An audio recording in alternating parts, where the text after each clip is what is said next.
ঢাকা শহরে যে জ্যামজট, আপনি দেখেন এই আমি কয়েকদিন আগে প্রেস ক্লাবে দেখলাম সিএনজি ড্রাইভাররা মিছিল করছে। আমি জিজ্ঞেস করলাম কেন মিছিল করছেন?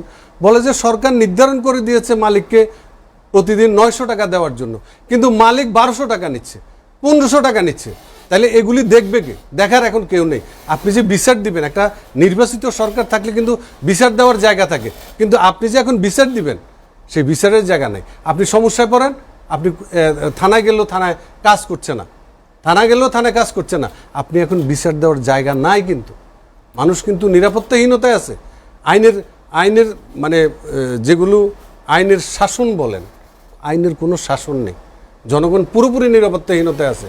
ঢাকা শহরে আপনি 12টার পরে চলাফেরা করেন, আপনি দেখেন কত জায়গায় কতভাবে চিন্তাই হচ্ছে। আমার বাসার সামনে সেদিন, হ্যাঁ, আমার বাসার সামনে সেদিন হাজব্যান্ড ওয়াইফ রিক্সা করে আসছে, রামদা ধরে হাজব্যান্ডের এখানে কোপায় দিছে।